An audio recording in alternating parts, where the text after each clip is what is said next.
You may build with men, Marimũ, but you may not. Long ago, when forests were thick and paths were known only to spirits, there lived a carpenter named Kamau. His hands were steady, his eyes sharp, and his heart gentle. Wood obeyed him the way children obey a beloved elder. But though his skill was great, poverty followed him like a shadow that refused to lift. The rains had failed twice. The granaries were hollow. Even the birds sang with thin voices. Kamau and his wife Kalondu lived in a hut whose walls leaned like tired elders. Each morning, Kamau walked into the forest to search for work, but the chiefs had their own craftsmen and the rich had their own pride.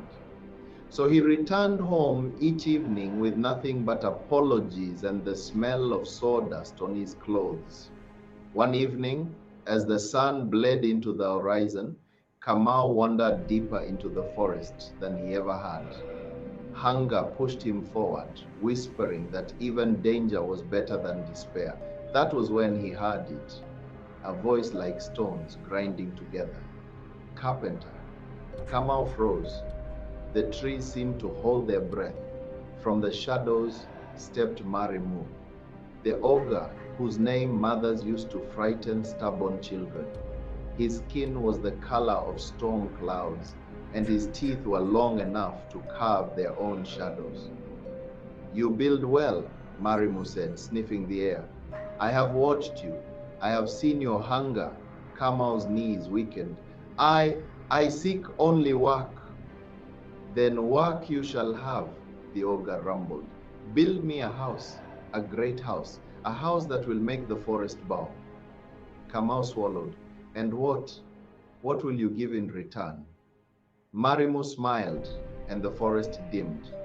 I will help you build it, and when it is done, your wife will be mine.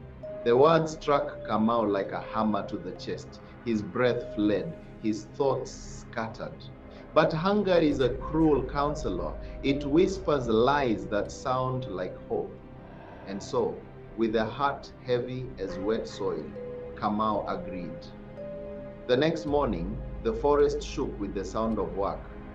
Marimũ lifted tree trunks as if they were reeds. Kamau shaped beams with trembling hands. Together they built a house that rose faster than any house had ever risen. But each nail struck was a heartbeat lost.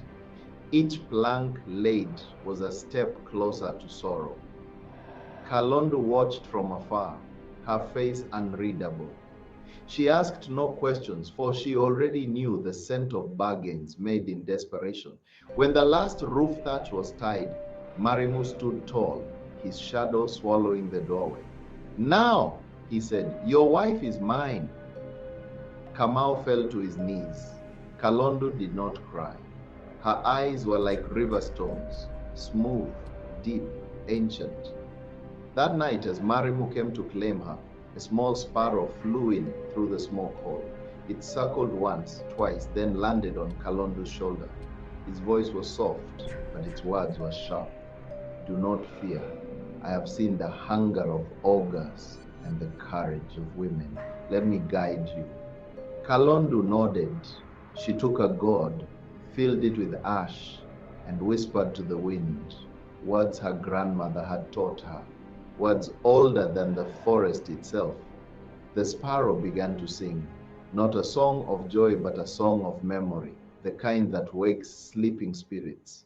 And so the sparrow sang, ash to ember, ember to flame, spirits remember the old one's name. Wind of the mountain, rise and see, what was taken returns, let the bound be free. Night of silence, open your ear, let no shadow claim what love holds dear. Forest of mothers, stand with me, let truth be strong, let the ogre flee.